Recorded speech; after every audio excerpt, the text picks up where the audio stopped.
Vamos orar mais uma vez ao Senhor, desta feita, uma oração de louvor, de intercessão. Por esse momento queremos meditar na palavra do nosso Deus. Vou pedir ao nosso irmão Marcelo que nos eleve a Deus nessa oração de louvor e também clamando pela iluminação do Espírito Santo. Nessa hora queremos ouvir aquilo que Deus preparou aos nossos corações. Amém. Oremos. Senhor, bondoso Deus e maravilhoso Pai, mais uma vez isso é motivo de gratidão ao Pai. Estamos unidos, Senhor, para louvar e adorar o Teu santo nome. Tu que és único de toda a honra, de toda a glória, Pai. Senhor, nós louvamos e bendizemos o Teu santo nome, Senhor. Assim, Pai, pedimos iluminação, Senhor, da Tua palavra neste momento, Pai. Que o Senhor possa preparar nossos corações, ó Deus, para que possamos guardar a Tua palavra. Não venhamos ter somente conhecimento teórico, Pai, mas que venha servir, Senhor, para que possamos praticar, Senhor, que nós possamos guardar e praticar, Senhor, a Tua palavra, ó Deus. Ó Senhor, que o Senhor possa estar abençoando o Teu servo. Assim, Senhor, concedendo intrepidez para pregar a Tua palavra, Senhor. Seja, pois, conosco, em nome de Jesus Cristo. Amém. Amém, Senhor. Irmãos amados, nós iremos aprender um pouco sobre apostasia. Por que um pouco? Porque, como eu disse no início da nossa reunião, nós iremos ter uma série de sermões, né, nesse texto de Judas, mas por hora nós iremos meditar na primeira epístola de Paulo a Timóteo. Vamos abrir a palavra do Senhor.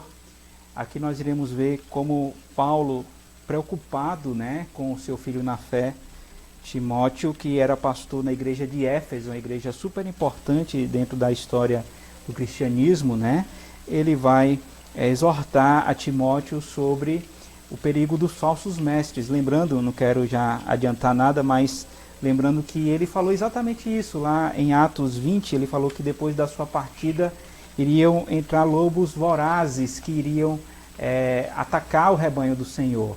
Então, nós iremos ler somente os 5 primeiros versículos da primeira epístola de Paulo a Timóteo, no capítulo 4. 1 Timóteo 4, de 1 a 5. Diz assim a palavra do Senhor: Ora, o Espírito afirma expressamente que nos últimos tempos alguns apostatarão da fé por obedecerem a espíritos enganadores e a ensinos de demônios, pela hipocrisia dos que falam mentiras e que têm cauterizado a própria consciência, que proíbem o casamento e exigem abstinência de alimentos que Deus criou para serem recebidos com ações de graças pelos fiéis e por quantos conhecem plenamente a verdade.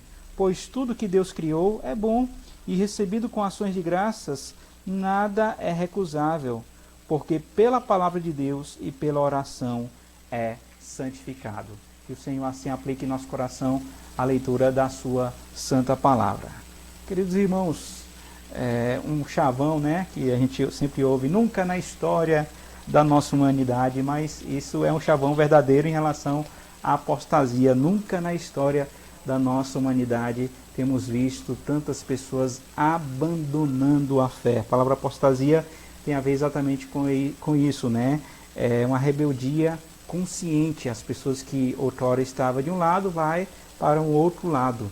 Nós sabemos que somos seres mutáveis, só que essa apostasia tem a ver com algo terrível, que é uma confirmação daquilo que a pessoa sempre foi. Por exemplo, um apóstata, ele nunca foi um cristão.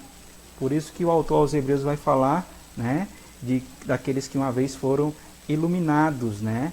Era o que eu costumo dizer, só os mais novos que não vão entender, né? O crente Denorex, parece, mas não é, né? Era um remédio que era um shampoo, né? Oi? Daniel tá rindo. E é antigo, né, Daniel? E não é do seu tempo, não. Então, parece que, mas não é, né? Tinha muitos cristãos que pareciam ser cristãos, mas não eram. Então, a palavra de hoje, por mais que o tema seja assim sobre apostasia, é exatamente para nós olharmos para Jesus. Lembra que os textos que nós vimos, né, confirmam essa realidade, onde Jesus Cristo fala que estaria conosco todos os dias, ele é o nosso refúgio verdadeiro. Então, o que tem acontecido na nossa geração nada mais é do que uma confirmação das palavras de Jesus, de que as pessoas irão abandonar a fé. E nós, como igreja firmada na palavra, nós temos que conscientizar os verdadeiros cristãos a permanecerem firmes na fé. Por exemplo, um pastor que muito tem surgido na nossa geração, que tem exortado de maneira dura até, né? É Paul Washer. O Paul Washer, ele tem uma frase muito interessante que nós iremos ver agora, que eu acho que até já passei lá na congregação, que diz o seguinte: você precisa entender que a pessoa que te ama mais é a que te revelará as maiores verdades. Uma das maiores marcas de um falso profeta é que ele vai falar o que você quer ouvir. Então veja como essa frase do Paul Washer, ela é significativa. Hoje a gente vive uma religiosidade em que as pessoas são amaciadas no seu ego, né? A teologia coach, como nós temos visto, e temos visto também muitas doutrinas que camuflam a verdade, falam de meias verdades. Então ela está falando de uma mentira completa. Por isso que a gente deve tomar muito cuidado, que muitas pessoas estão sendo enganadas. A verdade pode até doer, como algumas pessoas falam, né? Mas ela liberta. Quem disse isso foi Jesus. Conhecereis a verdade e ela vos libertará. Então, meus irmãos, como igreja, nós iremos falar de algumas verdades que são importantes para nós estarmos atentos e alertas, exatamente porque estamos vivendo nesse último momento. Nós sabemos que o apóstolo Paulo, ele queria fazer isso com Timóteo. Ele vai, de certa forma, mostrar para Timóteo que realmente ele, como pastor ali em Éfeso, deveria tomar cuidado por causa das pessoas que iriam se levantar para falar de um falso evangelho. E ele, Timóteo, deveria ter cuidado dele mesmo e da doutrina, né? Exatamente o que ele vai dizer no final desse capítulo 4, né? Tem cuidado de ti mesmo e da doutrina, continua nesses deveres, porque fazendo assim, salvarás tanto a ti mesmo como aos teus ouvintes. Então essa palavra de Paul Washer, ela repercute em nossos ouvidos, porque na verdade temos a palavra de Paulo, que aqui nos fala, e a palavra do supremo pastor das ovelhas, o nosso Senhor Jesus. E ele, como nós lemos lá em Mateus 24, né, ele falou exatamente desse final de todas as coisas. Por isso, meus irmãos, nós iremos trabalhar nessa tarde, né, as características da apostasia. Iremos aprender sobre a apostasia e como eu disse, não é um estudo, é um sermão, e por isso que há uma aplicação pastoral também ao nosso coração. E nós iremos perceber no texto pelo menos 3 características da apostasia. Em primeiro lugar, o texto vai dizer, né, que nos últimos tempos acontecerá isso. Antes, porém, vale a pena nós entendermos as primeiras palavras. Paulo vai dizer: ora, o Espírito, veja que Espírito aqui está em letra maiúscula. O Espírito Santo falava ao coração dos apóstolos. Nós sabemos que Paulo só é apóstolo, ou era apóstolo, né? Porque ele foi chamado diretamente por Jesus. E isso o credencia como apóstolo do Senhor. E por ser chamado diretamente por Jesus, ele tinha contato com o Espírito Santo. Lembra que o Senhor Jesus falou para os discípulos que eles não ficariam só, eles seriam revestidos desse Espírito Santo. E o Espírito Santo muitas vezes os fariam lembrar de todas as coisas. Então, esse Espírito Santo de fato é revelador. E aqui nós vemos que ele vai falar de verdades escatológicas do futuro. Por isso que Paulo vai falar de maneira clara. Olha, o Espírito Santo tem nos falado de maneira clara que acontecerá algo. E aí vem essa expressão, nos últimos tempos. O que significa nos últimos tempos? Será que Paulo está falando dos nossos últimos tempos? Nós não sabemos quanto tempo que a gente vai viver, né? E é interessante, quem conhece um pouco da nossa doutrina sabe que é usada 2 palavras para tempo, né? A palavra cronos, cronômetro, né, do relógio que nós temos, e a palavra kairos. E Paulo vai usar exatamente essa palavra kairos. Paulo usa a expressão últimos tempos, que era de uso comum na sua época. Paulo, assim como os demais escritores do Novo Testamento, tinha consciência de que eles estavam entrando nos últimos dias. Esse é um período que vem desde a primeira até a segunda vinda do Senhor. Um sinal desse tempo era a apostasia já nascente. Então, ao invés de usar a palavra cronos, que Paulo poderia falar, né, desses tempos, ele vai usar a palavra kairos, que aponta para o presente ou para o futuro, mas não para o presente nem para o futuro, não para o cronos, vamos dizer assim, mas para um momento, uma ocasião, para aquilo que é oportuno. Como nós falamos, kairos é o tempo de Deus. Então o apóstolo Paulo vai falar desses últimos tempos, não necessariamente os últimos tempos dele, nem o nosso, mas o que vai acontecer no final, nesse tempo de Deus, depois da ressurreição de Jesus até a volta dele. isso nós entendemos que tem a ver com esses últimos tempos. E é interessante nós entendermos essa expressão, por quê? Porque Paulo vai usar em vários outros lugares, inclusive aqui também em Tessalonicenses, se a gente, ele vai falar em Timóteo, e em Tessalonicenses ele vai falar em dois momentos, né? Tanto na primeira epístola, no capítulo 5, depois vocês podem ler, que ele vai falar exatamente dos últimos tempos, como também na sua segunda epístola, que foi o texto que nós lemos em nossa liturgia. Esse texto eu quero relembrar, vamos voltar aí para Tessalonicenses capítulo 2, para 2 Tessalonicenses capítulo 2, e ele vai dizer, no versículo 1, no que diz respeito à vinda de nosso Senhor Jesus Cristo e a nossa união com Ele, nós vos exortamos a que não demovais da vossa mente com facilidade, nem vos perturbeis, quer por espírito, quer por palavra, quer por epístola, como se procedesse de nós, supondo ter chegado o dia do Senhor. Então, alguns irmãos achavam que já tinha chegado o tempo de Jesus Cristo, né? E por isso que alguns estavam desesperados e por aí vai.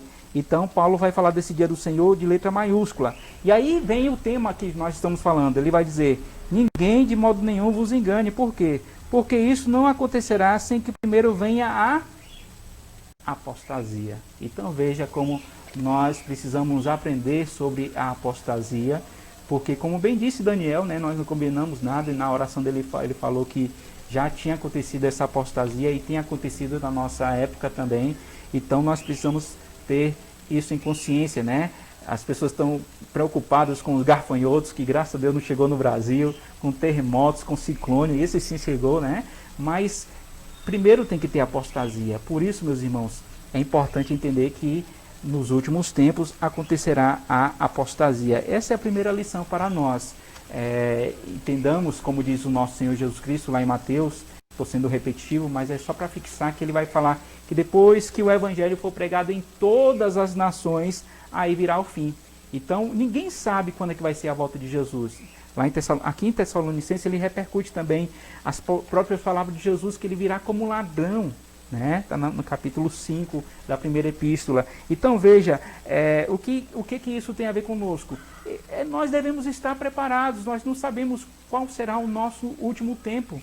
Recentemente morreram familiares nossos, lá de Vitória da Conquista. Eu sei de alguns irmãos que também têm sofrido o luto, amigos, familiares e tudo mais. Então, os últimos tempos dessas pessoas chegaram e nós devemos estar preparados, não devemos ficar querendo saber qual que vai ser a época. Devemos olhar para nós mesmos e nos arrependermos e voltarmos para o nosso Senhor. Afinal, Ele é grande em perdoar, Ele é o Deus da misericórdia e Deus de toda consolação. Mas o que tem a ver como característica da apostasia além dos últimos tempos? Ela tem uma relação com o abandono da verdade. E aí, voltando os nossos olhos novamente para a nossa primeira epístola de Paulo a Timóteo, nós iremos perceber a sequência desse texto exatamente isso. Alguns apostatarão da fé. Então está claro, meus irmãos? Apostatar é abandonar, é deixar essa fé, confirmando aquilo que a pessoa sempre foi. Ou seja, ela nunca foi uma pessoa iluminada, literalmente, convertida. Ela já recebeu alguns benefícios do Evangelho, mas nunca teve o maior benefício do Evangelho, que é o próprio Cristo. É Ele que nos dá a salvação e é o Espírito Santo que nos garante essa salvação. Então, diz o texto, por obedecerem a espíritos enganadores e a ensinos de demônios. Então, nós podemos resumir isso com uma frase, o abandono da verdade. Versículo 2, pela hipocrisia dos que falam mentiras e que têm cauterizado a própria consciência.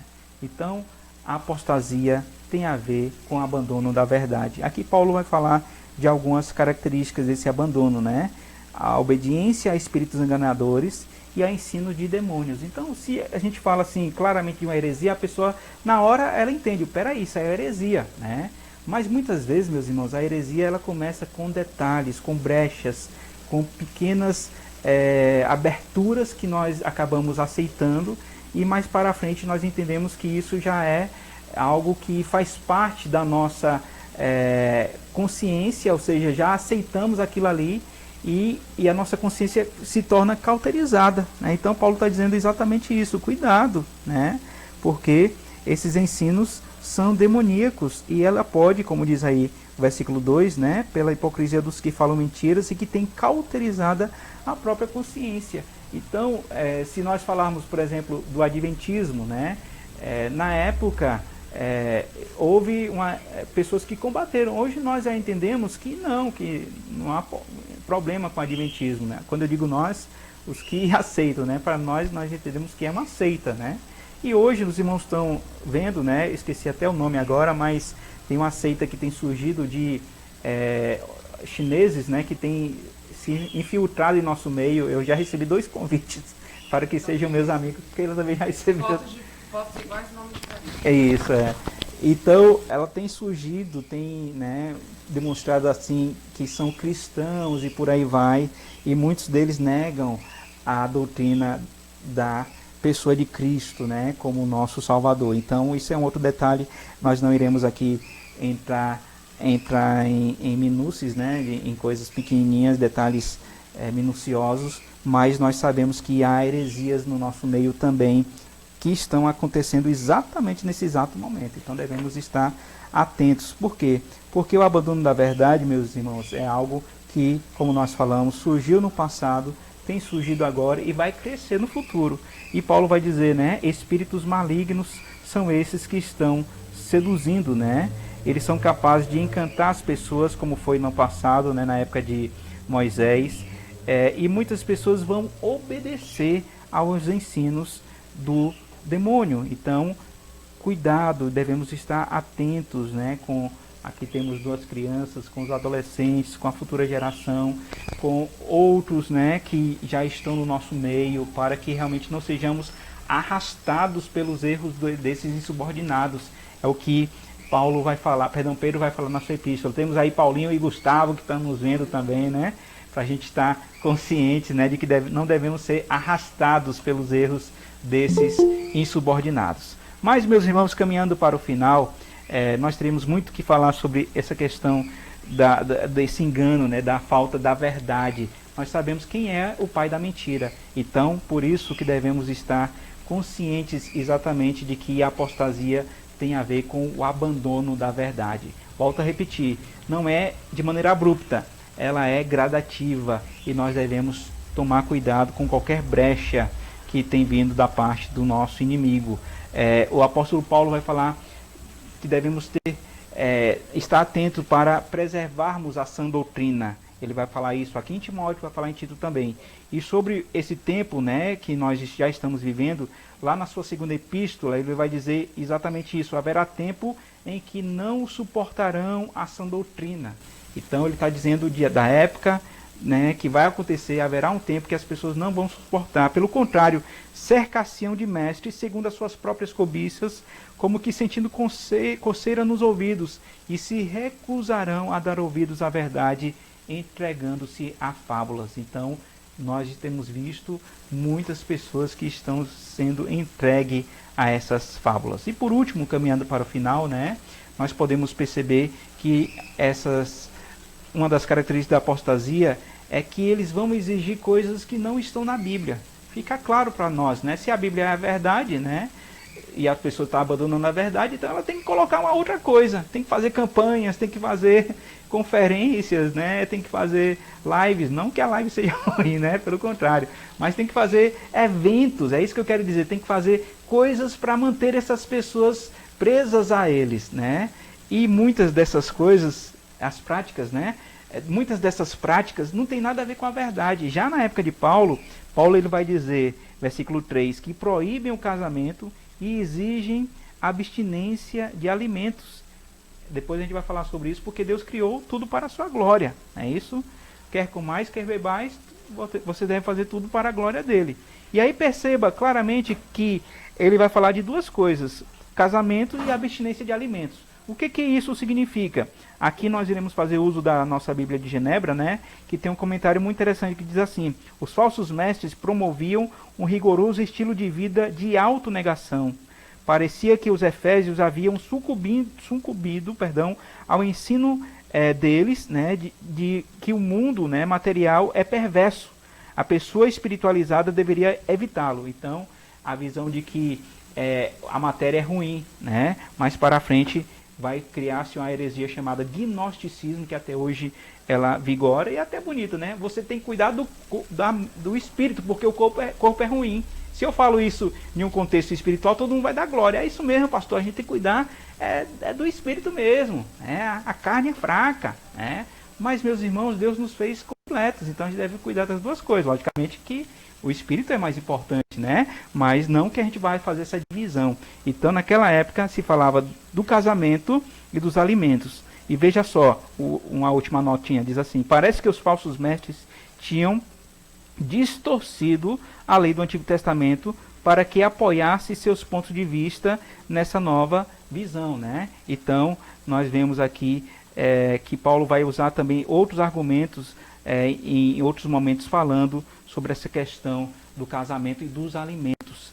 Em 1 Coríntios também ele vai falar um pouco sobre isso também. O fato é, meus irmãos, que a gente não tem ao certo qual seria essas exigências que não estão na palavra, mas nós podemos perceber que no próprio texto o apóstolo Paulo ele vai falar: olha, Deus criou tudo bom, né? Veja aí a sequência desse versículo 3, né? Que Deus criou para serem recebidos com ações de graças por fiéis e por quantos conhecem plenamente sua verdade. Versículo 4 e 5. Pois tudo que Deus criou é bom e recebido com ações de graças nada é recusável. Por quê? Porque pela palavra de Deus e pela oração é santificado. Então, é um texto, inclusive, que nós usamos aqui muitas vezes quando a gente vai comer um acarajé, que a gente não sabe se é sacrificado ou não, né? Se você sabe que você não deve comer, né? Então, isso é questão de consciência. Mas se você não sabe, o que você deve fazer? Orar, né? Você em todos os momentos deve orar, e nas horas das refeições também deve orar, agradecer e santificar o Senhor. Isso aqui é um outro assunto, mas eu quero deixar claro o seguinte: o que Deus criou é bom, e as pessoas pegam as coisas de Deus para deturpar a verdade de Deus. Então, por isso que Paulo vai dizer lá em Romanos que as pessoas abandonaram o Deus Criador e estão se apegando à criação. E é esse ponto que a gente quer destacar aqui, porque realmente tem coisas que não estão na Bíblia e as pessoas estão realmente divulgando para a destruição delas. Eu quero terminar, meus irmãos, usando aqui algo muito interessante de um teólogo chamado Schaeffer, né? Francis Schaeffer não, é um outro chamado Schaeffer. Ele diz assim: o sistema satânico, né, que aqui nós vemos, são aqui descritos com exatidão. Paulo vai falar da artimanha do diabo. As ofertas deles serão tão atraentes e extremamente tão religiosas que, por causa deles, alguns apostatarão da fé, abandonarão essa fé, sendo atraídos pelos espíritos de sedução. Nenhuma referência é feita aqui à fé pessoal pela qual alguém pode ser salvo. A fé mencionada aqui é o conjunto de verdades que nós iremos perceber lá em Judas 3, por isso que nós iremos ter uma série de pregação em Judas. E aí nós iremos perceber claramente como realmente devemos estar atentos. Uma pessoa regenerada nunca fará isso. Então, o crente denorex sim, né, que parece, mas não é. Mas uma pessoa que é lavada pelo sangue de Cristo, ela vai entender essas heresias como coceira nos ouvidos e vai pular fora, né? Lembre aí de pessoas, eu posso até perguntar aqui, que era do catolicismo e depois Deus abriu os olhos, ou até pessoas que não eram e começaram a ver a verdade, até dentro de igrejas que se dizem cristãs, e Deus começou a abrir os olhos e agora estão buscando a palavra do Senhor. Meus irmãos, ao mesmo tempo que tem crescido a apostasia, Deus tem aberto os olhos de muitas pessoas, e louvado seja o nome dele, porque nós podemos ver exatamente isto, né? Pessoas que estão com os olhos sendo abertos pelo próprio Deus, buscando essa verdade, conhecendo essa verdade nos liberta. E eu quero terminar, meus irmãos, lembrando o seguinte, que Paulo poderia falar para Timóteo o seguinte, na sequência desse texto, versículo 6, né? Exorta essas coisas aos irmãos e será... expondo estas coisas aos irmãos, serás bom ministro de Cristo. Lá na sua segunda epístola ele vai falar que ele deveria fazer o trabalho de um evangelista. Aqui ele está dizendo, você tem que fazer o trabalho de um apologeta, deve defender a fé e deve falar das pessoas que estão apostatando da fé. Então ele vai falar que você deve expor. Ele poderia falar assim: Timóteo, vai evangelizar. Ele vai dizer não, expondo estas coisas você vai ser um bom ministro de Cristo. Lembra da frase de Paul Washer que nós falamos no início? Ou seja, ao mesmo tempo que devemos pregar o evangelho de salvação, devemos também mostrar o perigo do falso evangelho, que não tem nada a ver com o evangelho de Cristo, como Paulo vai dizer também lá aos Gálatas, né? Logicamente que ele vai dizer que devemos ter uma vida de piedade. Veja aí na sequência, versículo 7 e 6. Ele vai falar que ele também estava lá botando nesse dilema, né? Versículo 10. E ele também, como nós já falamos no versículo 16, vai dizer para Timóteo: olha, Timóteo, faça isso, tem cuidado de ti mesmo e da doutrina. Continua assim, porque fazendo assim salvarás tanto a ti mesmo como aos teus ouvintes. Por isso, meus irmãos, encerrando, nós temos realmente, como cantamos no hino 145, um refúgio verdadeiro. Nós temos a Jesus Cristo, a Ele que devemos obedecer. Naquele hino que nós cantamos, diz assim: não posso ter receio do malfeitor que procura pertinaz me enfraquecer. Tantas pessoas que estão fracas, tantas pessoas que estão desesperadas, tantas pessoas que estão deprimidas, tantas pessoas que estão iludidas. Irmãos amados, nós precisamos mostrar a verdade da salvação, mostrar esse evangelho que realmente nos dá a visão correta da cruz de Cristo, pois ele já venceu o nosso inimigo, né? No sopro, como ele vai dizer. Então nós temos essa certeza, essa garantia, e devemos estar bem firmados em Cristo, o nosso Salvador. Que ele assim nos abençoe, que ele aplique em nosso coração a sua palavra, que ele nos dê a graça, né, de aprendermos mais sobre ele. Afinal, lá em Judas, né, a epístola que nós iremos trabalhar, se Deus quiser, a partir do próximo domingo, nós iremos perceber claramente isso, que nós devemos estar atentos a esses últimos dias, devemos tomar cuidado das pessoas que estão sendo enganadas, né? Estão sendo deixadas ser enganadas, aquela velha frase, me engana que eu gosto, né? Tem muita gente que está falando isso, eu estou sendo enganado, mas eu estou gostando. E nós devemos puxar a orelha, abrir os olhos, exortar, clamar, mostrar claramente que é a hora de voltarmos para Jesus, o nosso Salvador. Que ele assim nos abençoe, que ele aplique em nosso coração a sua palavra, pois afinal, crendo nele, ele é o caminho, a verdade e a vida, e ninguém vai ao Pai senão por ele. Que Deus assim nos abençoe e aplique em nosso coração a sua palavra. Vamos orar ao Senhor, vamos encerrar esse momento de reunião, de adoração, de comunhão ao Senhor. Então vamos, nesse momento, né, interceder pelos lares, por nossas vidas, pela pregação do Evangelho que tem sido, né, graças a Deus, crescente também, em meio de tanta apostasia. Nós temos visto muitos pastores, né, evangelistas, seminaristas, missionários, usando a internet para pregar o Evangelho do Senhor em tempo e fora de tempo. Vamos falar com o nosso Deus. Santo e eterno Deus, queremos te agradecer por essa tarde, pelo privilégio que o Senhor nos dá de poder nos reunir em teu nome, ó Deus, para aprender mais do Senhor e da tua santa palavra. Horas preciosas de oração, de comunhão, de cânticos e hinos espirituais, ó Pai. Com gratidão em nosso coração nos reunimos, ó Pai, e somos gratos também, ó Pai, porque o Senhor nessa noite, nessa tarde, nos fez relembrar, ó Pai, de como devemos estar atentos, ó Deus, ao que tem acontecido em nossa geração. Já estamos vivendo esses últimos dias, ó Deus, e nós temos visto que muitas pessoas estão abandonando, ó Deus, apostatando, ó Deus, deixando esse Evangelho Santo, ó Pai, porque na verdade elas nunca ouviram essa verdade de salvação. E o pior de tudo, ó Deus, que essas pessoas estão levando outras consigo também. Ajude-nos, ó Deus, para falar a verdade do Senhor e mostrar, ó Deus, que há salvação em Cristo Jesus. Devemos estar firmados nele. Não devemos ter medo do que vai acontecer no futuro, ó Pai, pois o futuro pertence ao Senhor. Pelo contrário, agora no presente o Senhor nos exorta a estarmos firmados em Cristo Jesus, ó Deus, como cantamos, estando bem firmado em Jesus, meu Rei, sigo avante, confiado em teu amor. Nada poderá nos separar do teu amor, por isso somos gratos, porque mesmo, ó Deus, distante fisicamente uns dos outros, o Senhor nos dá esse privilégio de estarmos juntos em comunhão, buscando ao Senhor em espírito e em verdade. Aplique em nosso coração a tua palavra, dos nossos pequeninos que aqui estão também, as crianças, ó Deus, adolescentes, que elas possam estar firmadas em Jesus, ó Deus, ouvindo a tua voz e seguindo o bom pastor, que é o nosso Senhor Jesus, ó Pai. Ninguém pode nos arrebatar do teu aprisco, ó Deus. Nós pertencemos a Jesus, nós pertencemos ao Senhor, nós temos o teu Santo Espírito que nós habita. Por isso, dá-nos mais sede, mais fome da tua palavra, que venhamos crescer na graça e no conhecimento do Senhor e vivermos assim em comunhão, tão somente para a honra e glória tua. É essa nossa oração que fazemos em nome do teu Filho Jesus. Amém.